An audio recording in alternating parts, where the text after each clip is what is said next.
গাজীপুরের টঙ্গীর মাজার বস্তিতে সাঁড়াশি অভিযান চালিয়েছে যৌথ বাহিনী। শনিবার ১ মার্চ সন্ধ্যা ৬টা থেকে রাত ৯টা পর্যন্ত প্রায় ৩ ঘণ্টা ব্যাপী এই অভিযানে অংশ নেন সেনাবাহিনী, র্যাব, বিজিবি ও পুলিশের বিপুল সংখ্যক সদস্য। অভিযানে প্রায় অর্ধ শতাধিক ব্যক্তিকে আটক করা হয়েছে। সেই সঙ্গে বিভিন্ন ধরনের মাদক সহ দেশীয় অস্ত্র ও নগদ টাকা উদ্ধার করা হয়। টঙ্গীর মাজার বস্তি ঘিরে মাদক কারবারের ভয়াবহ অভিযোগের ভিত্তিতে এই অভিযান পরিচালনা করা হয়।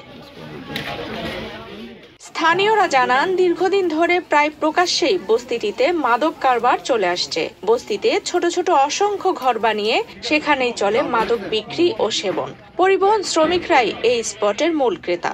বিষয়টি অনেকবার স্থানীয় থানায় জানানো হলেও কোনো ব্যবস্থাই নেওয়া হয়নি বলে অভিযোগ স্থানীয়দের। আইন শৃঙ্খলা বাহিনী জানায়, রাজধানীর উত্তরা সহ শিল্পাঞ্চল টঙ্গী অপরাধপ্রবণ এলাকা হয়ে ওঠায় আইন শৃঙ্খলা পরিস্থিতির উন্নতি করতেই যৌথ বাহিনীর এই অভিযান পরিচালনা করা হয়। অভিযানে আটককৃতদের বিরুদ্ধে আইন অনুযায়ী পরবর্তী ব্যবস্থা গ্রহণ করা হবে।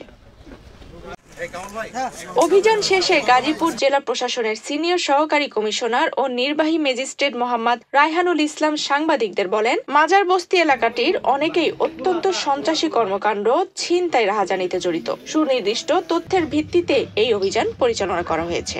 দেশের চলমান আইন শৃঙ্খলা পরিস্থিতির অবস্থার উন্নতিকল্পে জেলা প্রশাসন গাজীপুর এবং গাজীপুর সেনাবাহিনী ক্যাম্প এবং উত্তরা সেনাবাহিনী ক্যাম্প এর সাথে আমাদের আজকের অভিযানে সংশ্লিষ্ট ছিলেন বিজিবি, র্যাব এবং গাজীপুর মেট্রোপলিটন পুলিশের সদস্যবৃন্দ।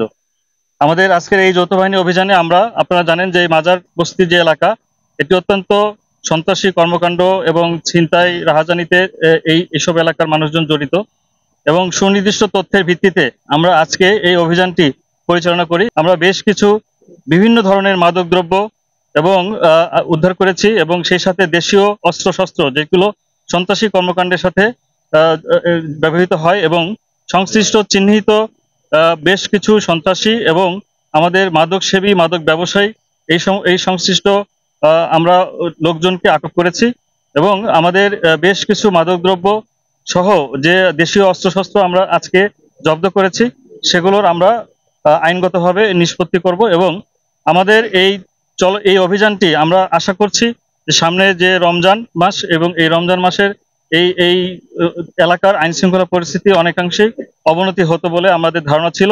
সেই কারণেই আমাদের এই আজকের অভিযান রমজান মাসে আমাদের মানুষের দৈনন্দিন যে স্বস্তি সেটি ফিরিয়ে দিবে বলে আমরা আশা করছি এবং আমাদের এই অভিযান সামনে অব্যাহত থাকবে। গাজীপুরের ৩৩টি বস্তির মধ্যে ১৭টি এই টঙ্গী এলাকায়, যার বেশিরভাগই বিভিন্ন রকম অপরাধমূলক কর্মকাণ্ড চলার অভিযোগ রয়েছে। আফসানা রিপা, বাংলাদেশ প্রতিদিন।